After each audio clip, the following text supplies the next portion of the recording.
आज हम लोग अपनी फर्स्ट फ्लाइट बुक की फर्स्ट चैप्टर पढ़ेंगे अ लेटर टू गॉड, जिनको लिखा है जीएल फ्रेंड्स ने। एक पत्र भगवान के नाम। बिफोर यू रीड, पढ़ने से पहले यहाँ एक छोटा सा इंट्रोडक्शन दिया गया है कि स्टोरी में हम लोग क्या पढ़ेंगे, किसके बारे में है ये स्टोरी। दे से फेथ कैन मूव माउंटेन्स, वे कहते हैं, मतलब लोग कहते हैं, फेथ विश्वास जो होता है वो पर्वतों को भी हिला सकता है। But what should we put our faith in, लेकिन हम लोग अपना फेथ, अपना विश्वास किस पे रखें। This is the question this story delicately poses, यही वो क्वेश्चन है जो इस स्टोरी में हमारे सामने रखा गया है। Lencho is a farmer, Lencho जो है वो एक किसान है। Who writes a letter to God, वो एक पत्र लिखता है गॉड को। When his crops are ruined, जब उसका फसल बर्बाद हो जाता है। आस्किंग फॉर 100 पैसोज, और वो गॉड से 100 पैसोज की मांग करता है। पैसोज जो है वो लैटिन अमेरिकन कंट्री में चलने वाली करेंसी है। Does Lencho letter reach God, तो क्या लेंचो जो लेटर लिखता है वो गॉड तक पहुंचता है। Does God send him the money, और अगर लेटर पहुंचता है तो क्या भगवान उसे पैसे भेजते हैं। Think what your answer to this question would be, आप अपना आंसर सोचिए इस क्वेश्चन के बारे में। And guess how the story continues before you begin to read it, और अनुमान लगाइए कि ये स्टोरी आगे कैसे कंटिन्यू होगी, आगे कैसे बढ़ेगी। तो ये जो स्टोरी है वो फेथ से रिलेटेड है, मतलब एक किसान है, उसको कितना ज़्यादा गॉड पे बिलीव है कि वो एक लेटर लिखता है गॉड से। और ये पूरी जो स्टोरी है वो फेथ पे ही बेस्ड है। यहाँ पे एक एक्टिविटी दी गई है। इस एक्टिविटी में पोस्ट ऑफिस से रिलेटेड कुछ वर्ड्स दिए गए हैं, इन वर्ड के मीनिंग ढूंढने बोला गया है। इसमें कुछ इंस्ट्रक्शन दिए गए हैं। इसमें ये बताया गया है कि कैसे लोग पैसे भेजते थे मनी ऑर्डर से, क्या उसका प्रोसेस है। ये एक्टिविटी को आप लोग ध्यान से पढ़िए और इसे करने का कोशिश कीजिए और समझिए कि ये है क्या। सेकेंड पेज में हम लोग को ये मनी ऑर्डर फॉर्म दिया गया है। पहले लोग मनी ऑर्डर से ही अपने पैसे भेजते थे, ऐसे अभी इसका यूज़ बहुत कम हो गया है, ना के बराबर ही हो गया है। हम लोग बिगिन करते हैं अपना story. The house the only one in the entire valley, वो जो घर था वो पूरे घाटी में एक इकलौता घर था। Set on the crest of a low hill, crest मतलब होता है चोटी, है ना। तो वो जो घर था वो निचली वाली जो पहाड़ी थी उसकी चोटी में स्थित था। From this side one could see the river and the field of a ripe corn dotted, ripe corn मतलब होता है पके हुए मक्का। तो उसका जो घर था वो इतनी हाइट पे था कि वहाँ से पकी हुई जो मक्का का खेत था और नदी, उसे आसानी से देखा जा सकता था। With the flower that always promised a good harvest, और वो जो पकी हुई मक्का का जो खेत था वो फूलों से भरा हुआ था और वो हमेशा एक प्रॉमिस करती थी उन्हें गुड हार्वेस्ट की, मतलब अच्छी फसल होने का। The only thing the earth needed was a downpour और एटलीस्ट अ शावर, डाउनपोर मतलब होता है भारी बारिश। तो वो जो अर्थ थी, वो जो ज़मीन थी, उसको ज़रूरत थी तो सिर्फ एक भारी बारिश की, या फिर और एटलीस्ट अ शावर, या फिर अगर बारिश ना भी हो भारी तो कम से कम एक बारिश की बौछार की उसकी ज़मीन, उसके खेतों को ज़रूरत थी। Throughout the morning, Lencho, who knew his field intimately, had done nothing else but see the sky towards the northeast. और वो जो लेंचो था उस दिन वो सुबह को उठा था और वो अपने खेतों को बहुत अच्छी तरह से जानता था। उसने सुबह में उठ के नॉर्थ ईस्ट की दिशा की ओर देखा था और इसके अलावा उसने उस दिन पूरे दिन में और कुछ काम नहीं किया था। क्यों नॉर्थ ईस्ट की दिशा में वो इसलिए देख रहा था क्योंकि उसे बारिश की उम्मीद थी और उसे उसके खेतों की ज़रूरत भी थी बारिश की। एटलीस्ट अगर एक भारी बारिश नहीं होती तो कम से कम एक बौछार की ही ज़रूरत थी, इसलिए वो बारिश की उम्मीद में नॉर्थ ईस्ट की दिशा की ओर देख रहा था। Now we are really going to get some water woman, वो बोलता है कि क्या सच में बारिश होने वाली है। वहाँ पे एक वुमन थी, मतलब वो उसकी वाइफ थी, उसे वो बोलता है। द वुमन हु प्रिपेयरिंग सपर, वो सपर मतलब होता है रात का भोजन बनाना। वो जो वुमन थी वो रात का भोजन बना रही थी। वो रिप्लाई करती है यस गॉड विलिंग, अगर भगवान की इच्छा हुई तो बारिश जरूर होगी। The older boy were playing in the field, जो ओल्डर बॉय जो बड़े लड़के थे वो खेतों में काम कर रहे थे। While the smaller ones were playing near the house, और जो स्मॉलर बच्चे थे, मतलब कि जो छोटे बच्चे थे, वो क्या करते घर के सामने खेल रहे थे। Until the women call to them all come for dinner, और वो तब तक खेल रहे थे जब तक कि वो वुमेन जो औरत थी वो उन्हें डिनर के लिए बुलाती नहीं है। कम फॉर डिनर, डिनर तैयार है आ जाओ, है ना, वो उन्हें बुलाती है। It was during the meal that just as Lencho has predicted big drops of a rain began to fall.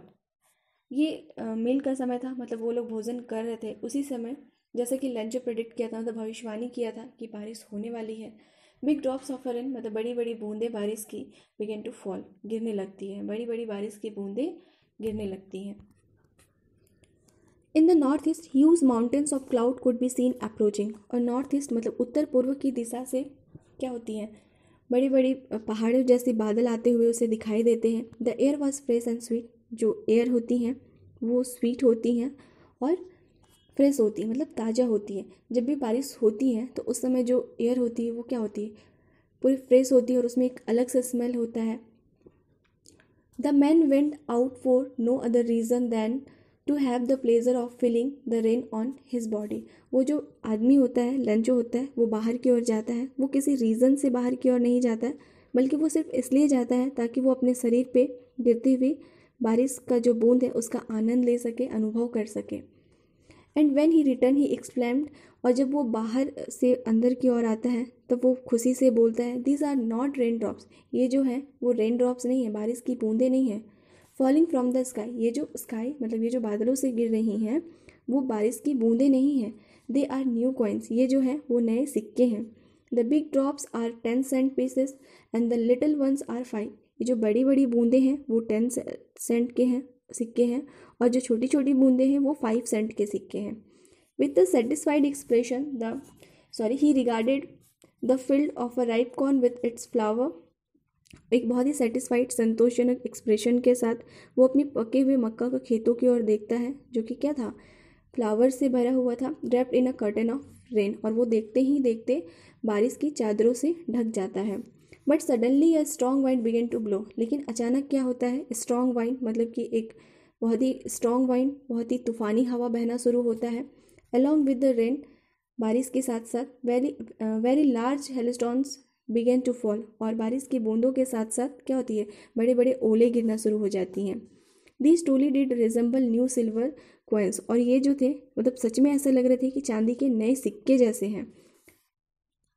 The boys exposing themself to the rain out to collect the frozen pearls. और वो जो ओले गिर रहे थे, वो जो लड़के थे वो क्या कर रहे थे, उन बर्फीले सिक्कों के मतलब वो ओले को उठाने के लिए बाहर की ओर भागे। It's really getting bad now. और बोलता है कि अब सच में ये बहुत ही बुरा होते जा रहा है। एक्सप्लेन द मैन, बहुत ही लेंचो जो है वो बहुत ही दुखी होते हुए बोलता है कि अब सचमुच मौसम जो है वो बहुत ख़राब होते जा रहा है। I hope it passes quickly. मैं उम्मीद करता हूँ कि ये जल्दी ही समाप्त हो जाए, ये जो मौसम है जल्दी ख़त्म हो जाए। It did not passes quickly, लेकिन ऐसा नहीं होता है, वो जो समय होता है वो जल्दी समाप्त नहीं होता है। For an hour the hail rained on the house. लगभग 1 घंटे तक वो जो बर्फ़ होती है ना, वो जो ओले होते हैं वो उसके घर के ऊपर गिरती रहती हैं। द गार्डन में गिरती हैं। द हिल साइड मतलब पहाड़ी की ढलानों पर गिरती हैं। द कॉर्नफील्ड, मक्का का खेतों में गिरती है। ऑन द होल वैली, और पूरे घाटी में पूरे घाटी में वो जो है ओले लगभग 1 घंटे तक बरसते रहते हैं। The field was white as if covered with salt. और वो जो फील्ड है, वो जो खेत है वो ऐसे हो जाता है जैसे मानो कि वो नमक से ढका हुआ। Not a leaf remained on the trees. एक भी पत्ता पेड़ों पे नहीं होता है। The corn was totally destroyed. उसका जो मक्का होता है वो पूरी तरह से बर्बाद हो जाती है। The flowers were gone from the plants. और जो फ्लावर्स होते, फूल जो होते, वो पूरी तरह से गिर के नष्ट हो गए हैं। Lencho soul was filled with a sadness. लेंचो का जो सॉल है, जो आत्मा है, वो पूरी तरह से क्या हो गया, उदासी से भर गया है। When the storm had passed, जब तूफान जो है वो चला जाता है, he stood in the middle of field. और वो अपने खेतों के बीच में खड़ा होता है। And said to his sons, और अपने बेटों से कहता है, a plague of locusts. Plague of locusts का मतलब होता है टिड्डी दल। तो ये जो जो टिड्डी दल होते हैं, would have left more than this. वो बोलते हैं कि अगर वो हमारे खेतों में आ जाते तो वो शायद हमारे लिए कुछ छोड़ देते, है ना, इससे कुछ ज़्यादा ही छोड़ देते। लेकिन ये जो तूफ़ान है वो हमारे लिए कुछ भी नहीं छोड़ा है।